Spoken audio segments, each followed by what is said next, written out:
बिहार में 2 फेज में विधानसभा चुनाव होने वाले हैं। पहला फेज 6 नवंबर का 121 सीटों पर चुनाव होंगे। दूसरा फेज जो है वो 122 सीटों पर 11 नवंबर को और 14 नवंबर को नतीजे आ जाएंगे। एक और बड़ी बात आपको ये बता देना चाहते हैं कि ये जो 243 सीटें हैं उन सभी की सभी सीटों पर आईएएस ऑफिसर्स ऑब्जर्वर के तौर पर तैनात किए जाएंगे। अब से कुछ देर पहले ज्ञानेश कुमार ने यह जानकारी जनता के सामने रखी है। बहुमत के लिए 122 सीटें चाहिए और वक्त देखिए अब सिमटकर 7 से 5 चरण, 5 से 3 चरण, 3 से अब 2 चरण में आ गया है। 2 चरण में निपट जाएंगे, सिमट जाएंगे बिहार के चुनाव। चंद्रमोहन हमारे साथ जुड़ चुके हैं, वो वहां पटना में ही मौजूद है। जरा उनसे सबसे पहले रिएक्शन ले लेते हैं। लोग अगर आपके साथ है चंद्रमोहन, अब 2 ही फेजेस में बिहार का चुनाव होने वाला है, 6 और 11 नवंबर।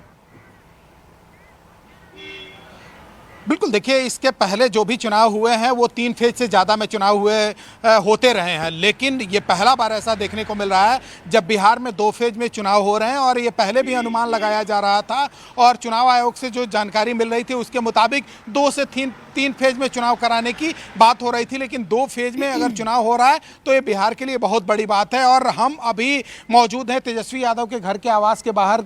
देखिए, ये देखिए उनके आवास के बाहर किस तरह की भीड़ लगी हुई है और अंदर में बैठक चल रही है।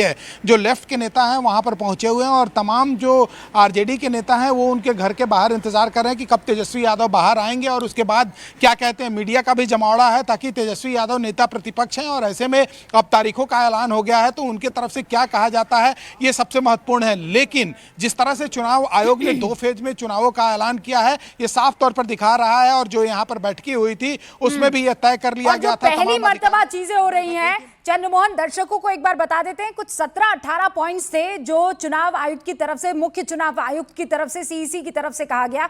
उन्होंने कहा देखिए हर बार ये होता था कि कलर्ड फोटो जो है वो ईवीएम में ब्लैक एंड व्हाइट आती थी तो बड़ा निराश होना पड़ता था उम्मीदवारों को। बहुत छोटा कदम है लेकिन अब वो कलर्ड फोटो आएगी और जो नंबर है, जो संख्या है उसको बढ़ा दिया गया है।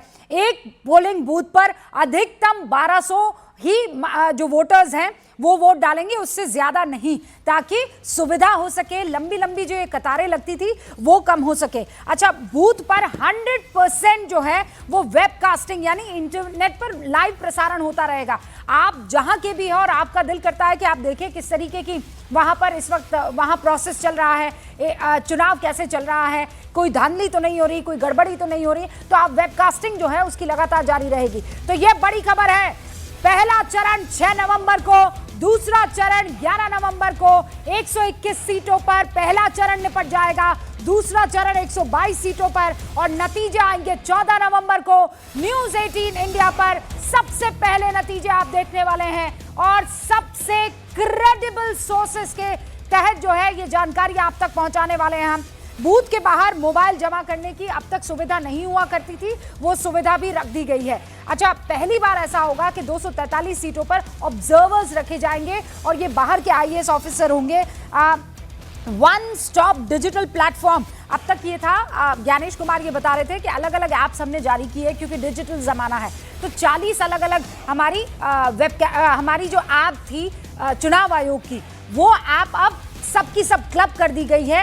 एक ही जगह पर आपको सारी जानकारी एक ही ऐप में मिल जाएगी। एक नया नंबर भी जारी किया गया। पहली बार दिल्ली में 700 बूथ लेवल एजेंट्स जो हैं उनको ट्रेन किया जाएगा, यह भी बताया गया है। 2 घंटे में रियल टाइम वोटर टर्नआउट अब आपको मिल जाएगा। अब इंतजार नहीं करना पड़ेगा क्योंकि ये होता था 9 बजे आता था, फिर 12 बजे आता था, फिर 3 बजे आता था, फिर 6 बजे आता था और अब यह है कि रियल टाइम आपको जानकारी मिल जाएगी। 2-2 घंटे में अपडेट हो जाएगा। हर 2 घंटे में रियल टाइम वोटर टर्नआउट आप को जो है वो अपडेट कर दिया जाएगा। अच्छा, अब से थोड़ी देर में अब सवाल जवाब जो है उसका सिलसिला भी चुनाव आयोग की तरफ से जवाब दिए जाएंगे। पत्रकार जो हैं वो उनसे सवाल करने वाले हैं, ये भी हम देखेंगे। लेकिन फिलहाल तो प्रेस कॉन्फ्रेंस चल रही है। सारे मेरे सहयोगी इस वक्त हमारे साथ जुड़े हुए हैं। जरा अमित का रुख कर लेते हैं। अमित, मेरे ख्याल से भारतीय जनता पार्टी के दफ्तर के बाहर मौजूद है पटना में, उनका रुख कर लेते हैं। अमित, क्या जानकारी आपके पास? 2 फेजेस में चुनाव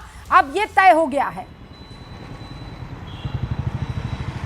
जी रूबिका, बिल्कुल। अब हमने लोकेशन थोड़ी अपनी बदल दी है। अब हमने बिहार के राज्य जो चुनाव मुख्य अधिकारी हैं, निर्वाचन अधिकारी, उनके दफ्तर के हम सामने आ गए हैं। ये रास्ता सीधे जाता है और इसी आयोग की, इसी दफ्तर की पूरी जिम्मेदारी होगी यहाँ की कैसे इलेक्शन को कंडक्ट कराया जाए। और संभवतः जितने ज़्यादा आरोप चुनाव आयोग पर विपक्ष ने लगाए थे उतनी ही ज़्यादा तैयारी का दावा रूबिका यहाँ पर चुनाव आयोग ने किया है। 14 पॉइंट जिनका आप जिक्र कर रही थी, और एक एक करके सोचिए ज़रा, आईएएस ऑफिसर्स की नियुक्ति की गई है बकायदा सीटों के लिए, मतलब वो खुद एक एक सीट की जो जिम्मेदारी है वहाँ पर वोट हो रहे हैं उसकी वो जिम्मेदारी वहन करेंगे और वो अकाउंटेबल होंगे, वो ओवरसी करेंगे। पहली चीज़। दूसरी चीज़ की मोबाइल एक हर सबके जीवन का अभिन्न अंग बन गया है, वो मोबाइल को जमा करने की एक आधिकारिक व्यवस्था होगी।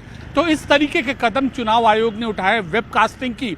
तो ये एक बड़ा दावा है, जितने बड़े आरोप हैं, सबसे बड़ी चीज़ आज का अनाउंसमेंट की है कि जितने ज़्यादा आरोप सुनकर जो निर्णय लिया है, और ऐसा नहीं है कि भारतीय जनता पार्टी ने कोई ऐसा, अभी तक तो मेरी जानकारी में नहीं है। बहुत बहुत धन्यवाद। हमारे साथ यहाँ वरिष्ठ पत्रकार और बिहार की राजनीति को बहुत अच्छे से जानने परखने वाले संजय जी भी मौजूद है। संजय जी, 2 चरणों में चुनाव, ये इस वक्त की सबसे बड़ी खबर है और मेरे ख्याल से पहली बार चुनावी इतिहास में बिहार के ये हो रहा है। मैंने जितने फेजेस देखे हैं अपने करियर में वो हमेशा 3 से ज्यादा हुए थे और इस बार 2 चरणों में। देखिए, ये बदले हुए बिहार की तस्वीर भी है और बदले हुए चुनाव आयोग की भी तस्वीर है। ये दोनों चीज़ों को इंगित करता है। इसमें जितनी चीज़ें कही गई हैं बिहार के चुनाव को लेकर के, तमाम तरह की भ्रांतियां, बहुत सारे समय में बहुत तरह की कंट्रोवर्सी राइज हुई एसआईआर को लेकर के और बाकी चीज़ों को लेकर के। लेकिन आज जब इलेक्शन कमीशन ने अपनी प्रेस कॉन्फ्रेंस की है और कल पटना में जो कहा था, उससे 2 चीज़ें साफ होती हैं। ये एक लैंडमार्क इलेक्शन बिहार के लिए नहीं, देश के लिए भी होगा, क्योंकि बहुत सारे सीरीज ऑफ रिफॉर्म जो इलेक्शन प्रोसेस का रिफॉर्म होता है चुनाव करवाने का, उसमें ये जो है वेबकास्टिंग या लाइव स्ट्रीमिंग, बहुत सारे समय में इस तरह के आरोप लगते थे। वो आरोप की जो मतलब करने को तो देखिए, क्या हो सकती मनगढ़ंत तो कोई कुछ भी कह सकता है, कल्पना का, किसी की उड़ान का कोई रोक टोक नहीं है, वो खत्म होता है। आपको 2 घंटे के बाद जब वो कह रहे हैं कि हम हर समय आपको नंबर्स बताएंगे, उसके बाद एक जो चीज़ उन्होंने कही कि जो शुरू में डमी वोट या डेमोन्स्ट्रेट करने के लिए उनके जो पोलिंग एजेंट्स होते हैं उनके सामने किया जाता है, उसको क्लियरली, मतलब किसी भी तरह का कन्फ्यूज़न न रहे, सामने वो चीज़ें नहीं हो। तो बहुत सारी ऐसी चीज़ें की गई हैं जो देश के बाकी हिस्सों में लागू होंगे, एसआईआर भी बाकी जगह लागू होगा।